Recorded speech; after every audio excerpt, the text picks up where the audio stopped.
প্রায় ৩ বছরের বিরতির পর গত বছরের শেষ দিকে সিনেমার শুটিংয়ে ফেরেন অপু বিশ্বাস। সম্প্রতি এই অভিনেত্রীর নাম লিখিয়েছেন কামরুজ্জামান রোমানের শিকার নামের ওয়েব ফিল্মে। এর আগেও ছায়াবাজি নামের একটি ওয়েব ফিল্মে অভিনয় করেছিলেন অপু।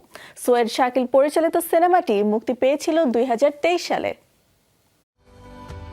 সীমান্তবর্তী এলাকার গল্প নিয়ে তৈরি হবে থ্রিলার ঘরানার ফিল্ম শিকার। অপু বিশ্বাসকে দেখা যাবে গ্ল্যামারাস একটি চরিত্রে। গল্পই হবে এই সিনেমার মূল আকর্ষণ।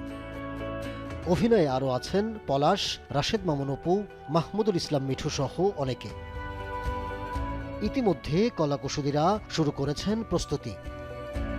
পরিচালনা করছেন কামরুজ্জামান রোমান। গল্প ও চিত্রনাট্য লিখেছেন আব্দুল্লাহ জহির বাবু।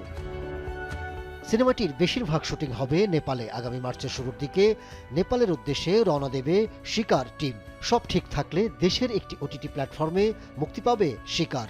দ্রুতই আনুষ্ঠানিকভাবে ঘোষণা করা হবে সিনেমাটি মুক্তির তারিখ।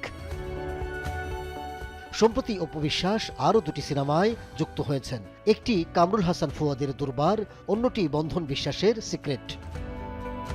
ইতিমধ্যে প্রকাশ পেয়েছে দুর্বার সিনেমায় অপুর লুক।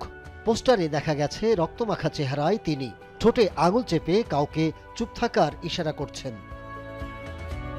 সিনেমাটি নির্মিত হচ্ছে থ্রিলার গল্পে। দুর্বার সিনেমায় অপু বিশ্বাসের নায়ক আব্দুল নূর সজল। এটি এই জুটির প্রথম কাজ। আরও অভিনয় করেছেন জান্নাতুল নূর, সঞ্জুজন সহ অনেকে। সিনেমার গল্প ও চিত্রনাট্য লিখেছেন আব্দুল্লাহ জহির বাবু। দুর্বার প্রেক্ষাগৃহে মুক্তি পাবে আসন্ন ঈদুল ফিতরে। আর সিক্রেট সিনেমায় তার নায়ক আদর আজাদ। এটিও মুক্তি পাবে আসন্ন কোনো উৎসবে। Ahmed Tauquir, showbiz tonight.